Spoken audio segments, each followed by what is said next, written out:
আপনি প্রধান উপদেষ্টা ডক্টর ইউনূস আপনার কাছে আজকে কিছু চাইতে আসেন, আপনার কাছে দাওয়াত দিতে এসেছি যে এই হলো আল্লাহর দাওয়াত, এই হলো আল্লাহর নবীর দাওয়াত, এর মধ্যে আপনার কল্যাণ আছে। এরকম নিঃস্বার্থ দাওয়াত নিয়ে যাবে নাই। আর নবীগণ সব সময় রাষ্ট্রের টপ লেভেলে দাওয়াত নিয়ে গেছেন নিঃস্বার্থ। ইব্রাহিম আলাইহিসসালাতু ওয়াসসালাম তৎকালীন যুগের রাষ্ট্রপ্রধান নমরুদকে হিট করেছে নিঃস্বার্থভাবে।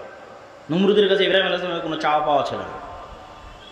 মুসা আলাইহিসসালাতু ওয়াসসালাম ফেরাউনকে হিট করেছেন নিঃস্বার্থভাবে। মুহাম্মদ সাল্লাল্লাহু আলাইহি ওয়াসাল্লাম আবু জাহাল আবু লাহাবকে হিট করেছেন, দাওয়াত দিয়েছেন নিঃস্বার্থভাবে, কোনো চাওয়া পাওয়া নাই। চাওয়া পাওয়া না থাকার মাত্রাটা দেখেন যে মুহাম্মদ সাল্লাল্লাহু আলাইহি ওয়াসাল্লাম যখন মাজলুম মক্কার মাটিতে, যখন তাকে সহযোগিতা করার মতো কেউ নাই, তখন আবু জাহাল মুহাম্মদ সাল্লাল্লাহু আলাইহি ওয়াসাল্লামকে প্রস্তাব দিচ্ছে যে আসো ক্ষমতা ভাগাভাগি করি, 1 বছর তোমার আল্লাহর ইবাদত হবে, আর 1 বছর আমাদের মূর্তির পূজা হবে।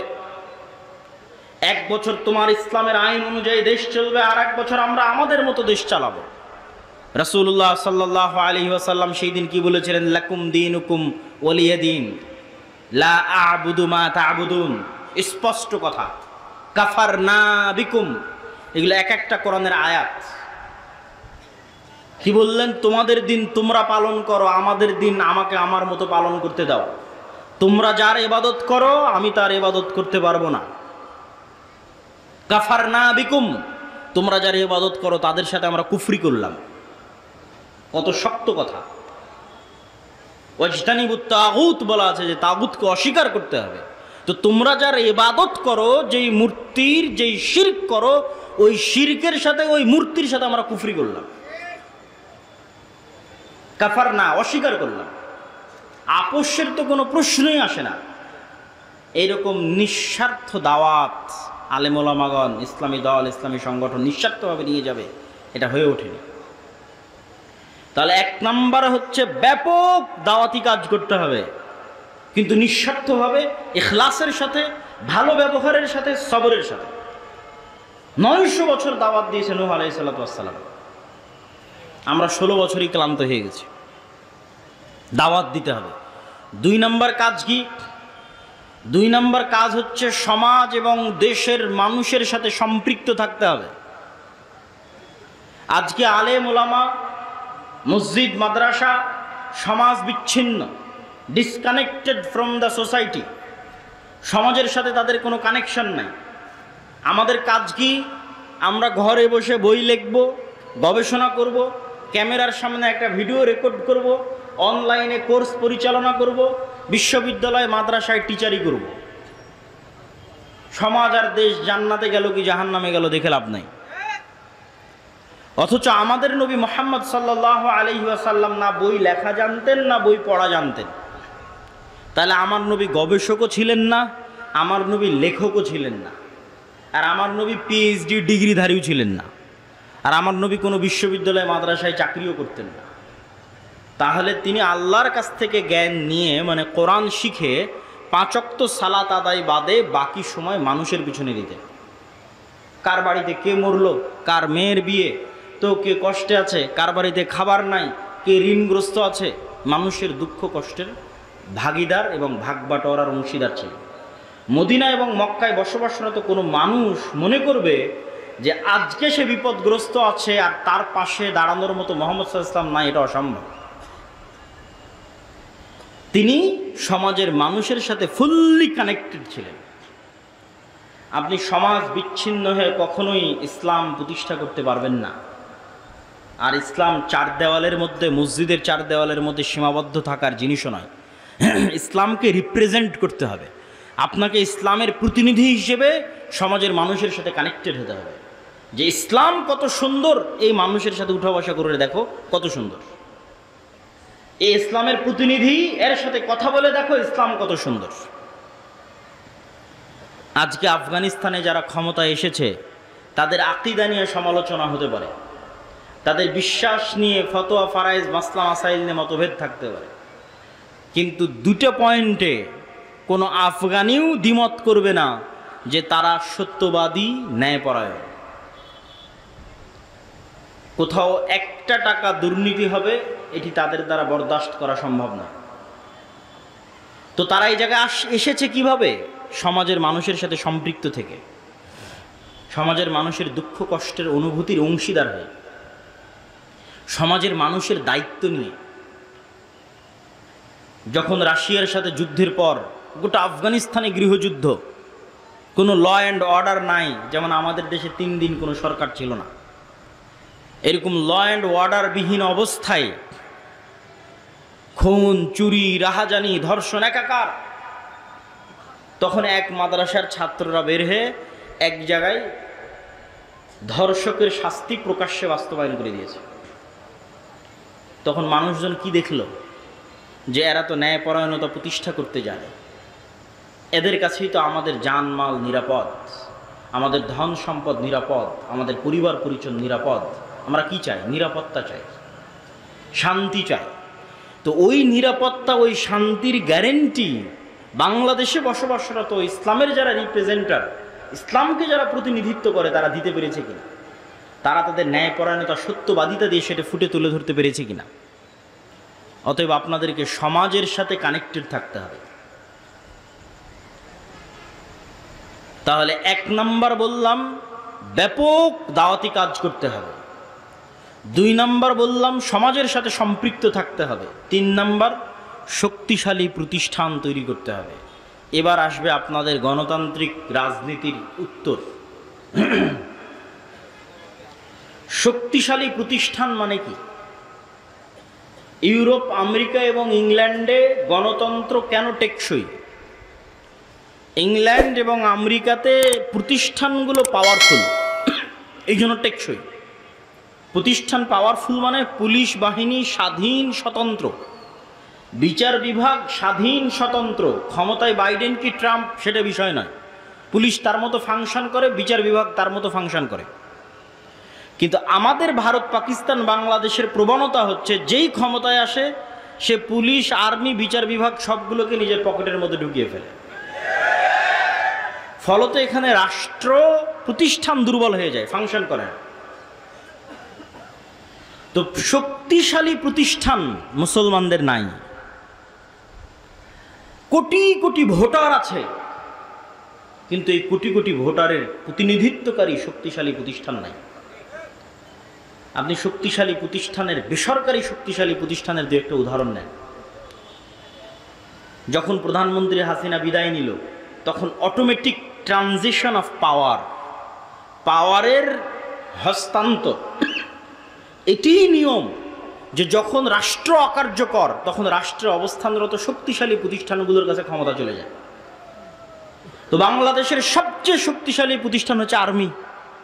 তো ফলত যখন প্রধানমন্ত্রী হাসিনা বিদায় নিয়েছে তখন অটোমেটিক ক্ষমতা চলে গেছে আর্মির কাছে। আরও অসংখ্য শক্তিশালী প্রতিষ্ঠান আছে। প্রথম আলো একাই একটা শক্তিশালী প্রতিষ্ঠান, ডেইলি স্টার একাই একটা শক্তিশালী প্রতিষ্ঠান, ব্রাক একাই একটা শক্তিশালী প্রতিষ্ঠান, গ্রামীণ ব্যাংক একাই একটা শক্তিশালী প্রতিষ্ঠান, মানবাধিকার সংস্থা অধিকার একাই একটা শক্তিশালী প্রতিষ্ঠান। তাহলে যখন রাষ্ট্র অকার্যকর তখন অটোমেটিক রাষ্ট্রের ক্ষমতা এই প্রতিষ্ঠানগুলোর কাছে চলে গেছে। আমাদের কোটি কোটি ভোটার আছে, কিন্তু আমাদের প্রতিনিধিত্ব করবে এরকম শক্তিশালী মিডিয়া নাই, আমাদের প্রতিনিধিত্ব করবে এরকম শক্তিশালী অর্থনৈতিক প্রতিষ্ঠান নাই, এরকম শক্তিশালী মানবাধিকার সংস্থা নাই যে মুসলমানদের প্রতিনিধিত্ব করবে।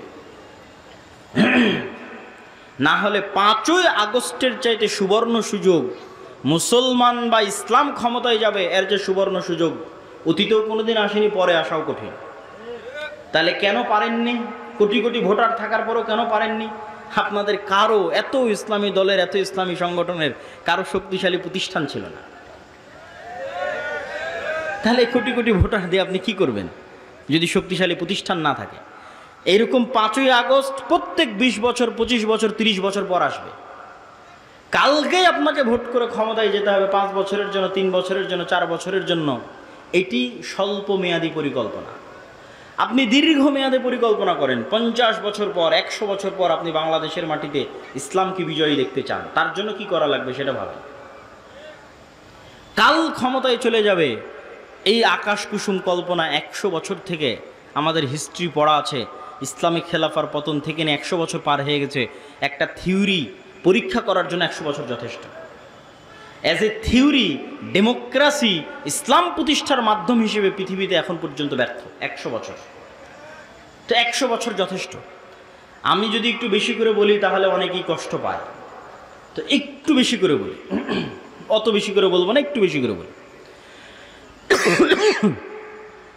15 বছর বা 16 বছর যে আপনারা ফ্যাসিজম বলছেন, এই ফ্যাসিজমে আয়না ঘর ছিল, গুম ছিল, খুন ছিল, দুর্নীতি ছিল। তো আপনি বলেন তো এই 16 বছর ফ্যাসিজম কিসের নামে চলেছে? গণতন্ত্রের নামে চলেছে। কিসের নামে চলেছে বলেন? গণতন্ত্র। এই 16 বছর ফ্যাসিজম সেকুলারিজম ধর্মনিরপেক্ষতাবাদের নামে চলেছে না অন্য কোনো নামে চলেছে?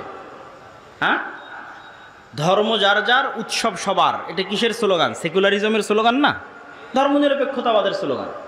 তাহলে ধর্মনিরপেক্ষতাবাদের নামে চলেছে, সেকুলারিজমের নামে চলেছে, লিবারেলিজমের নামে চলেছে। তাহলে আপনাকে এই জিনিসটা বুঝতে হবে। এটা বললে বক্তব্য অনেক ভারী হয়ে যায়। আপনাকে এই জিনিসটা বুঝতে হবে যে গত 16 বছর আয়নাঘর গণতন্ত্র আর ধর্মনিরপেক্ষতাবাদ বানিয়েছে। গত 16 বছর গুম খুন গণতন্ত্র করেছে। গত 16 বছর গুম খুন সেকুলারিজম করেছে। সেকুলার সিস্টেম ডেমোক্রেটিক সিস্টেম করেছে, কোনো ব্যক্তি করেন। ওই সিস্টেম এখনো আছে। ওই সিস্টেম এরকম আবারও জালেম তৈরি করবে, আবারও এরকম স্বৈরাচার তৈরি করবে। আজ থেকে কারো হায়াত যদি 30 বছর আল্লাহ বাড়িয়ে দেয়, আর আমারও হায়াত যদি আল্লাহ বাড়িয়ে দেয়, তো 30 বছর পর স্মরণ করবেন, বলেছিলাম এই সিস্টেম আবারও জালেম তৈরি করবে। কেন? এটা হচ্ছে পাশ্চাত্য বিশ্বের সুবিধা, যে আমাদের সিস্টেম টিকে থাক, সবার রাগ নির্দিষ্ট ব্যক্তির উপর উঠুক। তো সবার রাগ নির্দিষ্ট ব্যক্তির উপর উঠে গেছে, নির্দিষ্ট ব্যক্তি পালিয়ে গেছে, সবাই ঠান্ডা হয়ে গেছে, কিন্তু সিস্টেম কিন্তু টিকে গেছে। তাহলে আপনাকে বুঝতে হবে যে এই যে বৈষম্য বিরোধী ছাত্র আন্দোলনে যদি 1700 নিহত হয়ে থাকে, তাহলে 1700 জনকে হত্যা করেছে কে বলেন তো? একটু জোরে বলেন দেখি, কে? এই 1700 জনকে হত্যা করেছে গণতন্ত্র এবং ধর্মনিরপেক্ষ মতবাদ। অনেক অনেক কঠিন কথা বলে দিলাম, কিন্তু এটিই সত্য। এটা যত দ্রুত মুসলমানেরা বুঝবে, তা আপনি তাহলে কি বলছেন তাহলে আপনি এই সিস্টেমকে অমান্য করে উপরে ফেলে দিবেন? এটা কখনোই বলিনি। কেননা আমরাই আপনাদের সামনে বক্তব্য দিয়েছি যে চলন্ত যার কাছে ক্ষমতা আছে, রাষ্ট্র ক্ষমতা আছে, তাকে আনুগত্য করতে হবে। আমরাই বক্তব্য দিয়েছি এবং সেটার বিরুদ্ধে বিদ্রোহ করাকে আমরা খারিজি মতবাদ বলেছি। কিন্তু সমাধানের রাস্তা কোনটা? সমাধানের রাস্তা ওইটা।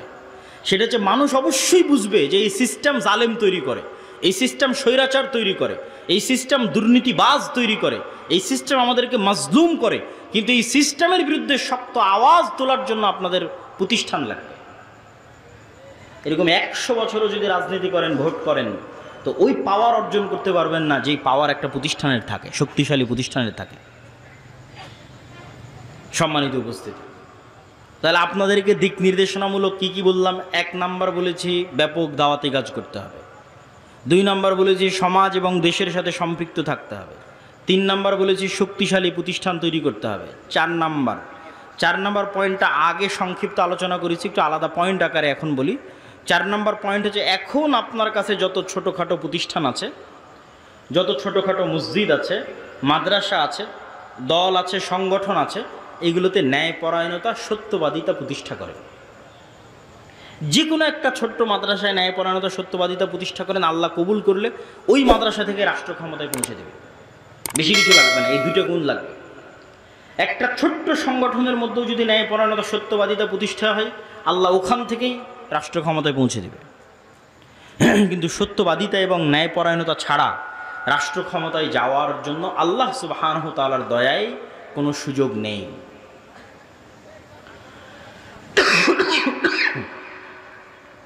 সম্মানিত উপস্থিতি,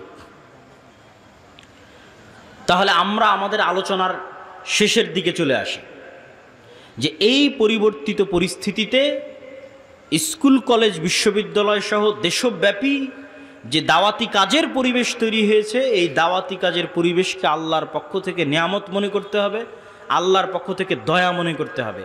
আর এই ধরনের জালসা সম্মেলন কেন্দ্রিক দাওয়াতি কাজ থেকেও একটু বের হওয়ার চেষ্টা করতে হবে। জালসা সম্মেলন ভালো, কিন্তু জ্ঞান কেন্দ্রিক দাওয়াতি কাজ হচ্ছে টেকসই। আমার বহু বক্তব্যে আপনারা শুনেছেন, আমি বলেছি যদি জালসা করে জ্ঞান পৌঁছানো বেশি ভালো হতো, তাহলে ব্রাক শুধু জালসাই করে বেড়াতো, আর খ্রিস্টান মিশনারিরা শুধু জালসাই করতো। তারা জালসা করে না, ছোট ছোট শিক্ষা প্রতিষ্ঠান তৈরি করে, জ্ঞানের যে রাস্তাগুলো, সিলেবাস কারিকুলামের যে রাস্তাগুলো, সেগুলোতে তারা অগ্রগামী। তার সকল আদেশ সমাপ্ত হয়েছে সত্যবাদিতার উপরে, ন্যায়পরায়ণতার উপরে। মানে আল্লাহ যত আদেশ মানুষকে দিয়েছে, প্রত্যেকটা আদেশ সত্য, প্রত্যেকটা আদেশ ন্যায়। একটা আদেশ শোনেন, আল্লাহ আদেশ দিয়েছে কি, তোমরা আল্লাহর ইবাদত করবা, শিরক করবা না। তো এবার কালেমা কি, লা ইলাহা ইল্লাল্লাহ, আল্লাহ ব্যতীত ইবাদতের যোগ্য কোনো সত্য মাবুদ নাই। মানে আল্লাহ ব্যতীত যে মাবুদগুলোর ইবাদত করা হয়, এদের মধ্যে দুইটা গুণ আছে, এক ওরা মিথ্যা, আর দুই ওরা ইবাদতের অযোগ্য। তো যেটা ইবাদতের অযোগ্য ওটাই অন্যায়পরায়ণতা, ওটাই জুলম, আর ওটাই মিথ্যা। আর সত্য কোনটা? একমাত্র সত্যকে আল্লাহ। আর একমাত্র ইবাদতের যোগ্য ন্যায় কোনটা? আল্লাহর ইবাদত করা। এবং এটা হাদিসেও আছে, রাসূলুল্লাহ সাল্লাল্লাহু আলাইহি ওয়াসাল্লাম বলছেন, তোমরা কি জানো আল্লাহর হক মানুষের উপরে কি, আর মানুষের হক আল্লাহর উপরে কি?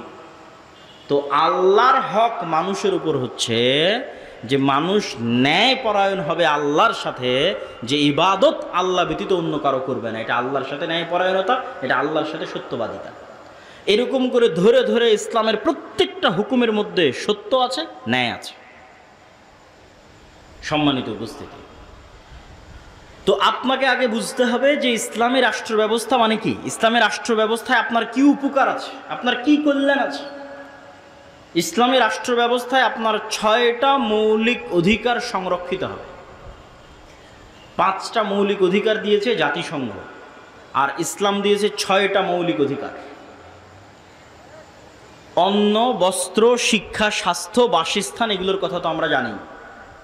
তার সাথে ইসলাম আরও একটি যুক্ত করেছে, হচ্ছে সম্মান। আপনার সম্মান রক্ষা করা হবে, ইসলামী রাষ্ট্রের দায়িত্ব। মানুষ যেন আপনার মানহানি করতে না পারে। ইসলামী রাষ্ট্র হয় কল্যাণমূলক রাষ্ট্র ব্যবস্থা। কল্যাণমূলক রাষ্ট্র ব্যবস্থায় সকল কিছুর জিম্মেদারি রাষ্ট্রের উপর। একজন মানুষ যদি না খেয়ে থাকে, তাও দায়ী রাষ্ট্র। একজন মানুষের যদি ঘর না থাকে বসবাস করার জন্য, দায়ী রাষ্ট্র। একজন মানুষের যদি গায়ে কাপড় না থাকে, দায়ী রাষ্ট্র। এই জিম্মেদারি নেওয়া হচ্ছে ইসলামী রাষ্ট্র। সম্মানিত উপস্থিতি, তাহলে এই ধরনের ইসলামী রাষ্ট্র প্রতিষ্ঠার জন্য আমরা কি করতে পারি?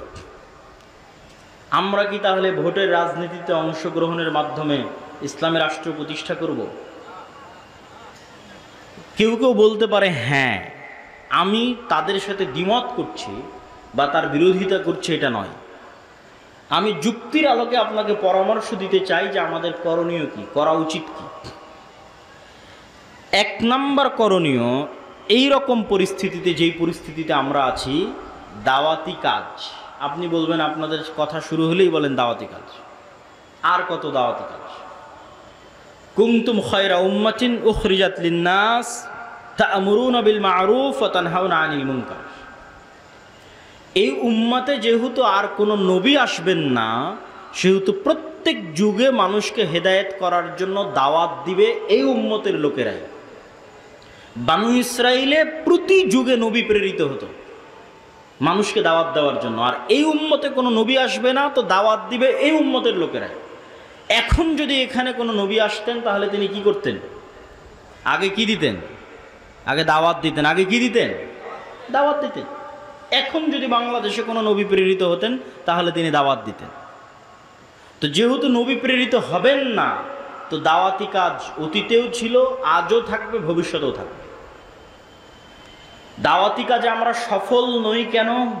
নবীদের মতো ইখলাস, নবীদের মতো হিকমা, নবীদের মতো সবর, নবীদের মতো কৌশল, নবীদের মতো ভদ্র এবং নম্র আচরণের মাধ্যমে আমরা দাওয়াত দিতে পারিনি। যেখানে মূসা আলাইহিস সালাতু ওয়াস সালামকে ফেরাউনের নিকটে দাওয়াত দিতে পাঠানো হয়েছে, তারপরে বলা হচ্ছে ভালো ভাষায় কথা বলবে। আর আমরা আমারই আর এক মুসলিম ভাইকে দাওয়াত দিতে গিয়ে বলতেছি তুই মুশরিক, তুই বেদাতি, তুই জাহান্নামী, তুই কাফের। তো তাহলে আমাদের দাওয়াতি স্ট্র্যাটেজির মধ্যে, পদ্ধতি কৌশলের মধ্যে ত্রুটি আছে। আমরা যত ইসলামী দল সংগঠন বলেন, আলেম ওলামা বলেন, রাষ্ট্রের টপ লেভেলে যদি কেউ দাওয়াত নিয়ে গিয়ে থাকে তাহলে নিজের স্বার্থের জন্য নিয়ে গেছে বেশিরভাগ। আমরাও নিজের স্বার্থের জন্য নিয়ে গেছি। স্বার্থ মানে কি বুঝতে পারছেন? স্বার্থ মানে যে আমার এই কাজটা আটকে আছে, এই কাজটা একটু করে দিতে হবে ভাইজান। ওসি, ডিসি, এসপি, মন্ত্রী সবার কাছে গেছি, ভাই আমার মাদ্রাসার এটা আটকে আছে, ভাই আমার এই দলের এটা আটকে আছে, ভাই আমার পত্রিকার এই সমস্যা হয়ে আছে, একটু কাজটা করে দেয়। কেউই নিঃস্বার্থভাবে শুধু ইসলামের প্রতিনিধি হিসেবে তাকে ইসলামের দাওয়াত দিতে গেছে এরকম নাই। যা তো আদ-দাওয়া ইলাল্লাহর কথা বললাম, জামিয়া সালাফিয়ার কথা বললাম, মাসিক আল-ইতিসামের কথা বললাম। আমাদের গবেষণাগারে যে ধরনের বই পুস্তকের গবেষণা হয়, এই ইসলামী বইমেলা, ইসলামিক ফাউন্ডেশনের বইমেলাকে লক্ষ্য করে অন্তত, এবং সালাফি কনফারেন্স রাজশাহীকে লক্ষ্য করে অন্তত 7টা নতুন বই আসতেছে। 7টা নতুন বই। ফিকহুস সালাফ নওয়াব সিদ্দিক হাসান খান ভূপালী রাহিমাহুল্লাহর, ভারত উপমহাদেশের বিখ্যাত সালাফি আহলুল হাদিস আলেম, তার বই আর রওজাতুন নাদিয়ার 2য় খণ্ডের অনুবাদ, নাসিরউদ্দিন আলবানী রাহিমাহুল্লাহর সিলসিলা সহিহার 3য় খণ্ডের অনুবাদ, এবং আরও কয়েকটা বই আছে। মুসলিম পরিবার সংক্রান্ত এক গুরুত্বপূর্ণ প্রশ্নোত্তরের অনুবাদ, যেটি শেখ সালেহ আল উসাইমিনের লেখা, এবং আমার লেখা আছে ফিলিস্তিনের উপর, এবং আমার লেখা আছে হাদিসের উপর, আর মিন্নাতুল বারী 2য় খণ্ড তো আছেই। পাশাপাশি আমরা নতুনভাবে আরেকটি উদ্যোগ গ্রহণ করেছি। মিরপুর 12তে দাওয়া সেন্টার উদ্বোধন করা হয়েছে। আমাদের এই দাওয়া সেন্টারের লক্ষ্যই হচ্ছে এই যে পট পরিবর্তন, এই পট পরিবর্তনকে কাজে লাগিয়ে জেনারেল শিক্ষিত ছাত্র তরুণদের মধ্যে দ্বীনের দাওয়াতকে কিভাবে ছড়িয়ে দেওয়া যায়, এবং এটি নিয়ে আমরা কাজ করছি, ভবিষ্যতে আরও কাজ করব ইনশাআল্লাহ। তো আমি আমার আলোচনার দিকে এগিয়ে যেতে চাচ্ছি। আপনারা জামিয়া সালাফিয়ার জন্য দোয়া করবেন, শায়েখ আব্দুর রাজ্জাক বিন ইউসুফের জন্য দোয়া করবেন। জামিয়া সালাফিয়া রূপগঞ্জে বৃহত্তম যে মসজিদের কাজের কথা শোনেন, সেটির এখন বেসমেন্ট ঢালাইয়ের কাজ চলতেছে। পাইলিং সম্পূর্ণ হয়ে এখন বেসমেন্ট ঢালাইয়ের কাজ চলতেছে, বিশাল কর্মযজ্ঞ। তো এগুলো সব কিছুতেই যেন আল্লাহ সুবহানাহু ওয়া তাআলা বরকত দান করে এবং কবুল করে, সকলেই দোয়া করবেন আল্লাহুম্মা আমিন। এবং যার যেভাবে সম্ভব হবে, দূরে যাওয়া সম্ভব না হলে অন্তত জামিয়া সালাফে দিনাজপুরে যাবেন, আর রাজশাহীতে যাওয়া যদি সম্ভব হয় তাহলে 7 এবং 8 নভেম্বর সামনে আসতেছে, যাবেন। তো আমি আমার বক্তব্যের দিকে এগিয়ে যাই। আজকে আপনাদের সামনে সংক্ষিপ্ত বক্তব্য হবে দিক নির্দেশনামূলক। এই যে পট পরিবর্তন, এই পট পরিবর্তনে আমার এবং আপনার করণীয় কি, আমার এবং আপনার ভূমিকা কি, অতি আবেগী না হয়ে বিবেক দিয়ে চিন্তা করে পদক্ষেপ গ্রহণ করতে হবে। আপনি পদক্ষেপ গ্রহণ করেন, অথবা ছাত্ররা করুক, অথবা অন্য কেউ করুক। আপনি যদি মনে করেন যে আপনি বাংলাদেশের মাটিতে ইসলামকে বিজয়ী দেখতে চান, তাহলে আপনাকে জানতে হবে আপনি কেন ইসলামকে বিজয়ী দেখতে চান। আপনাকে যদি আমি বলি যে ইসলাম মানে হচ্ছে সকলকে বাধ্যতামূলক এখানে পর্দা করতে বলা হবে, আপনাকে যদি আমি বলি সকলকে বাধ্যতামূলক এখানে সালাত আদায় করানো হবে, তাহলে তো আপনারা সবাই ভয় পেয়ে যাবেন যে তাহলে আর ইসলামিক খেলাফতের দরকার নাই বাবা। কেননা হাজার হাজার মানুষ এখানে বসে আছেন যারা হয়তো নিয়মিত সালাত আদায়ের সুযোগ পান না বা আগ্রহ থাকলেও করেন না। হাজারো মানুষ আছে যারা হয়তো মুখে দাড়ি রাখেননি, তখন ভয় পাবেন, থাক ওই ইসলামিক খেলাফত দরকার নেই, গণতন্ত্র আছে, গণতন্ত্রই থাক। কিন্তু আপনাকে জানতে হবে যে এর ঊর্ধ্বে উঠেও, এই ইবাদাহ এবং হুকুম আহকামের ঊর্ধ্বে উঠেও ইসলামী খেলাফতের আরেকটি চেহারা আছে, যেটি আজকের আন্তর্জাতিক বিশ্ব আপনাকে দেখতে দিতে চায় না। আন্তর্জাতিক বিশ্ব আপনাকে বুঝাতে যায়, দেখো ইসলামী খেলাফা মানে এভাবে রজম করে হত্যা করা হবে, ইসলামী খেলাফা মানে এইভাবে তোমাদের হাত কাটা হবে। মানে জাস্ট ভীতিকর চেহারাটা জনগণের সামনে তুলে ধরা, যেন মানুষ কখনোই অন্তর থেকে জাস্ট মুখে তাকবীর দেওয়ার সময় আছে, কিন্তু বাস্তবে চাওয়ার সময় কেউ চাইবে না যে এখানে ইসলামী খেলাফা প্রতিষ্ঠিত হোক। কিন্তু ইসলামী খেলাফা বা ইসলামী রাষ্ট্র ব্যবস্থার একটা পজিটিভ দিক আছে, এটা এখন আমাদের আলোচনা করতে হবে, জানতে হবে, এটা জানার সুযোগ মানুষের মধ্যে আগ্রহ আছে। এখন মানুষ 16 বছরের ফ্যাসিজম দেখেছে, দুর্নীতি দেখেছে, অন্যায় অত্যাচার গুম খুন দেখেছে। এখন মানুষ মনে করছে আমরা ভালো একটা অবস্থার দিকে এগিয়ে যাব, কিন্তু সত্যি বাস্তবেই কি ভালো একটা অবস্থার দিকে এগিয়ে যাওয়া সম্ভব? যেতে চাইলে কিভাবে সম্ভব? তো ইসলামী খেলাফা এবং রাষ্ট্র ব্যবস্থার দুটো মৌলিক মূলনীতি আপনাদের সামনে তুলে ধরি। এক, ইসলামী খেলাফা বা ইসলামী রাষ্ট্র মানে সেখানে শতভাগ সত্যবাদিতা থাকবে, সেখানে শতভাগ ন্যায়পরায়ণতা থাকবে। শতভাগ সত্যবাদিতা এবং শতভাগ ন্যায়পরায়ণতা দ্বারা আমি কি বুঝাচ্ছি? শতভাগ সত্যবাদিতা এবং ন্যায়পরায়ণতা দ্বারা বুঝাচ্ছি যে আজকে আমরা নীলফামারীতে সবাই মিলে ঘোষণা করলাম যে এখানে আমরা ইসলামী খেলাফা কায়েম করলাম। ইসলামী খেলাফা কায়েম করার পর সবার জন্য সালাত বাধ্যতামূলক করে দিলাম, সবার জন্য পর্দা বাধ্যতামূলক করে দিলাম। তারপরে যার জন্য সালাত বাধ্যতামূলক করেছি ওই নামাজি ওসি, হাজি ডিসি, হাজি টিওনো ইওনো এবং নামাজি এসিল্যান্ড এবং সাব রেজিস্ট্রার, এরা যখন এদের চেম্বারে বসতেছে তখন ঘুষ খাচ্ছে, কিন্তু সে নাকি সালাত আদায় করে, নামাজ পড়ে। আবার সেই ঘুষের টাকা, সেই প্রশ্ন ফাঁসের টাকা নাকি আল্লাহর রাস্তায় দান করতেছে।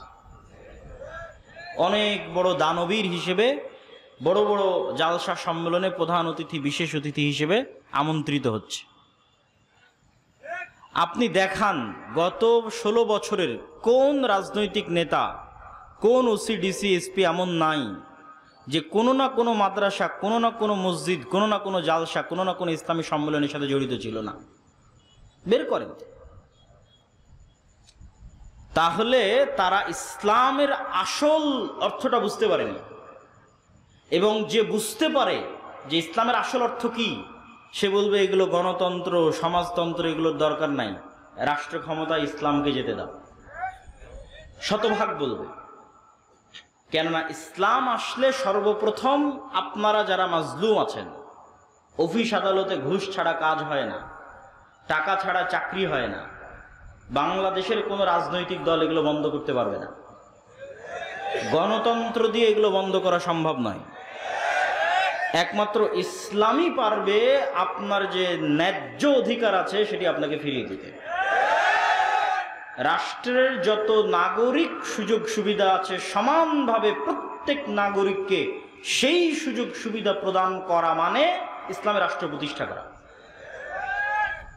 যেটি ওমর রাদিয়াল্লাহু তাআলা আনহু করেছিলেন।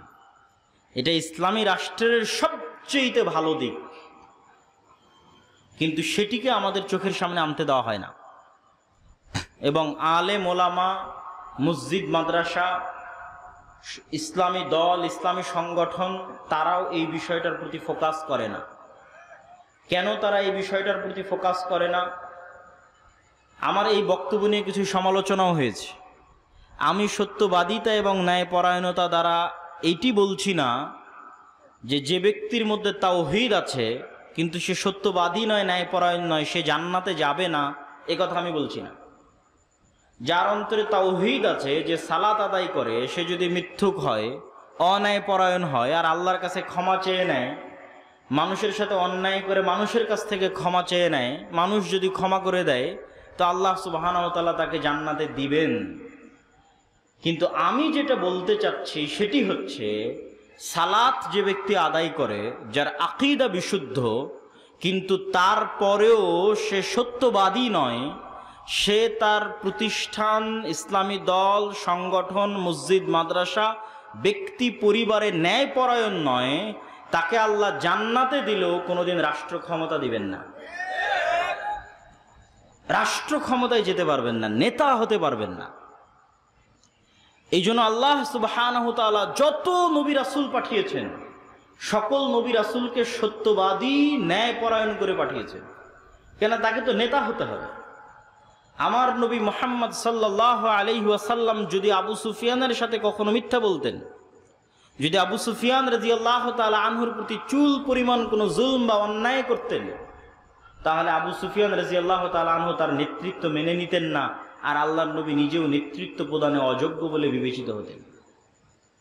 তো আল্লাহর নবী শুধু মানুষকে ইসলামের সঠিক আকীদার, সালাতের দাওয়াত দেননি, তার ন্যায় নিষ্ঠা এত উঁচু পর্যায়ের ছিল যে তৎকালীন বিশ্বে কোনো রাষ্ট্রনেতা, কোনো কাফের মুশরিক ন্যায় নীতি নিষ্ঠায় আল্লাহর রাসূলকে পার করে চলে যাবে এরকম কেউ জন্ম হয়নি।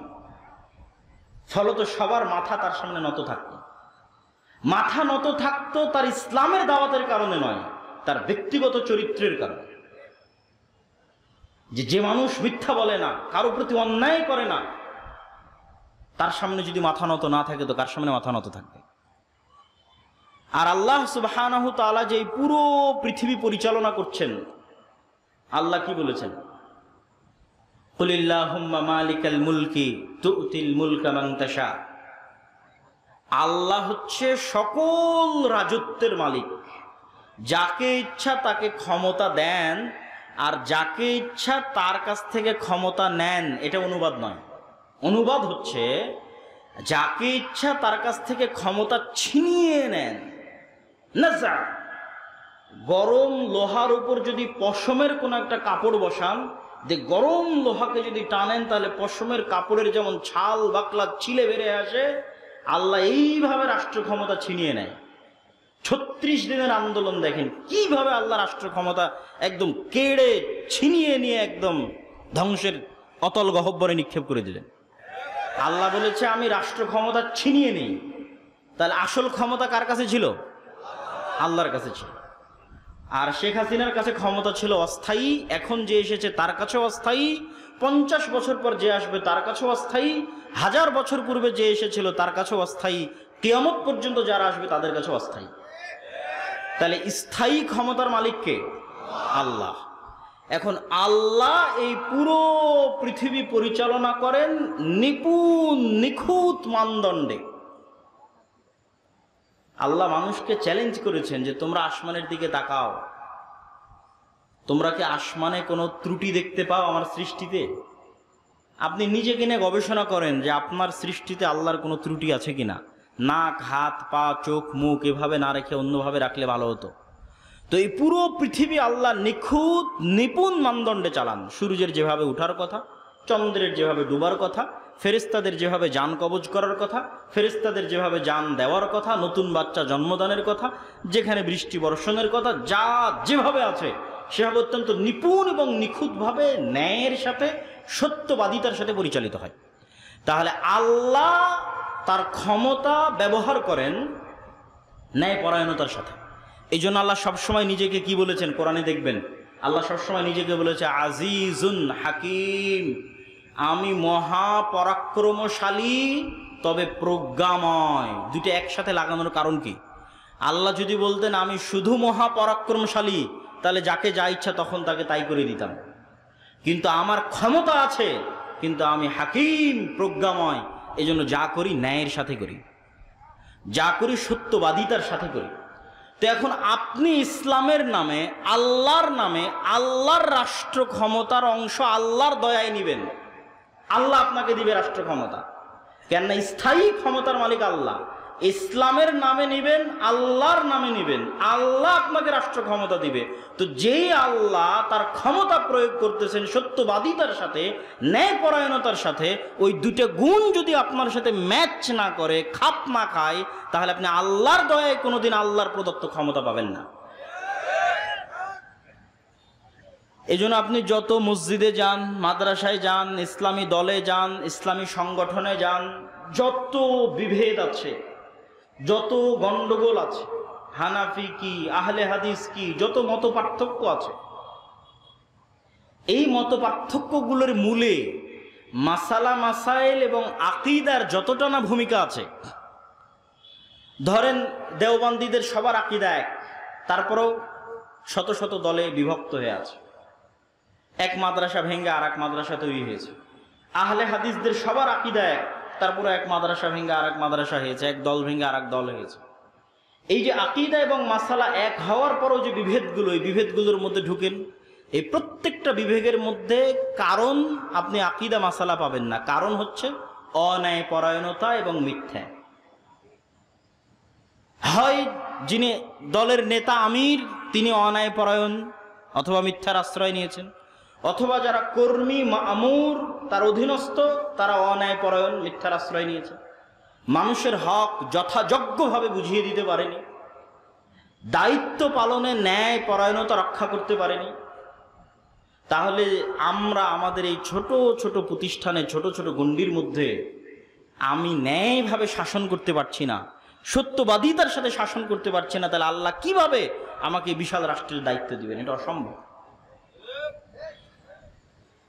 এই জন্য আলহামদুলিল্লাহ, মাশাআল্লাহ, আপনাদের মধ্যে সঠিক আকীদা আছে, আমল আছে, কিন্তু মুসলমানেরা যদি চায় যে তাদের রাষ্ট্র ক্ষমতা প্রয়োজন, তাহলে তাদেরকে এই দুইটা জিনিসের প্রতি ফোকাস করতে হবে। আপনি ন্যায়পরায়ণতাকে কখনোই এত হালকাভাবে নিয়েন না, কখনোই না। আপনি মনে করছেন না আমি তো ন্যায়পরায়ণ, আপনি আপনার স্ত্রীর সাথে ন্যায়পরায়ণ কিনা এই বিচারে কিয়ামতের মাঠে ফেসে যাবেন। বাদ দিলাম রাষ্ট্রের কথা, দোকানপাটের কথা, আপনার স্ত্রীর ন্যায্য পাওনা আপনি বুঝিয়ে দিয়েছেন কিনা সঠিকভাবে, এই বিচারে কিয়ামতের মাঠে ফেসে যাবেন। আপনি জানেন বড় বড় আলেম ওলামারা বিবাহ অনেকেই করেননি, কেন করেনি? এই ভয়ে করেনি যে তার স্ত্রীর হক, ন্যায্য হক সে বুঝিয়ে দিতে পারবে কিনা। মানুষের হক খুবই কঠিন, ন্যায়পরায়ণতা প্রতিষ্ঠা করা খুবই কঠিন জিনিস। আপনি মনে করেছেন আমি হয়তো সালাত সিয়াম সবকিছু সঠিক আকীদাতে জান্নাতে চলে গেলাম, কিন্তু বাপের সম্পত্তি বন্টন করার সময় বোনকে ন্যায়পরায়ণতার সাথে বন্টন করে দেন। মানে যেই জায়গায় দামি জমি সেখানে আপনি ভাগ নিয়েছেন, বোনকে দেননি। যেটা দূরে কম দামি আবাদ হয় না সেখানে বোনকে দিয়েছেন। তাহলে এই জমি বন্টনে কি আপনি ন্যায়পরায়ণতা করেছেন? করেননি। তাহলে আপনার মতো দুর্নীতিবাজ চোরকে আল্লাহ রাষ্ট্র ক্ষমতা দিবে আল্লাহর দয়ায়? অসম্ভব। আল্লাহর দয়ায় রাষ্ট্র ক্ষমতা পাবেন না, জোর করে মারামারি করে রাষ্ট্র ক্ষমতা সেটা ভিন্ন জিনিস। আমরা আলোচনা করছি ইসলাম রাষ্ট্র ক্ষমতায় যাবে কার দয়ায়? আল্লাহর দয়ায়। তো আল্লাহর দয়ায় ইসলাম যদি রাষ্ট্র ক্ষমতা যায়, তো মুসলমানদেরকে কি হতে হবে? মুখে বলতে হবে সত্য, কাজে হতে হবে ন্যায়পরায়ণ। পরিবারে, সমাজে, প্রতিষ্ঠানে, রাষ্ট্রে। এমনি দেশ চেঞ্জ হয়ে যাবে। একদিনে দেশ পরিবর্তন হওয়া সম্ভব, একদিনে। যারা রাষ্ট্র ক্ষমতায় আসে এরা অল্প সময়ের জন্য আসে, আর স্থায়ী থাকে কারা? ওই যে পুলিশ হাসিনার আমলে ছিল এখনো আছে, যে আর্মি হাসিনার আমলে ছিল সে এখনো আছে, সচিবালয়ে যে সচিব ডিসি ওসি হাসিনার আমলে ছিল বদলি হতে পারে, কিন্তু ওরাই আছে। এরা হচ্ছে রিটায়ার্ড না হওয়া পর্যন্ত এরা থাকবে। তাহলে আসল ক্ষমতা কাদের হাতে? ওদের হাতে না, আসল ক্ষমতা ওদের হাতে। তাহলে এই যে ওসি ডিসি এসপি সচিব, এদের যদি ন্যূনতম মেরুদণ্ড সোজা হয় আর বলে যে আমরা অন্যায় করব না এবং সত্য বলবো, তো ক্ষমতায় যেই আসুক দেশ ভালো চলবে না মন্দ চলবে? ভালো চলবে। কিন্তু তাদের সেই শক্ত মেরুদণ্ড নাই। আমরা ওই শক্ত মেরুদণ্ডওয়ালা প্রজন্ম তৈরি করতে পারিনি। সবাই টাকার কাছে বিক্রি, অর্থের কাছে বিক্রি, অথচ তারা সবাই দাবি করে সে অনেক বড় হাজি, অনেক বড় নামাজি, অনেক বড় দানবীর, বড় বড় জালসার প্রধান অতিথি, বড় বড় জালসার বিশেষ অতিথি। এগুলো ইসলাম নয়। আপনাকে সত্যবাদী এবং ন্যায়পরায়ণ হতে হবে যদি আপনি মুসলমানদের সম্মান রক্ষা করতে চান, ইসলামের সম্মান রক্ষা করতে চান। আর সত্যবাদিতা এবং ন্যায়পরায়ণতার উপর এতটা গুরুত্ব আমি কেন দিচ্ছি এখনকার ইদানিং বক্তব্যে, এত সমালোচনার পরে? ওয়াতাম্মাত কালিমাতু রাব্বিকা সিদকাও ওয়া আদলা। আল্লাহ সুবহানাহু ওয়া তাআলা কোরআন মাজিদে বলেন,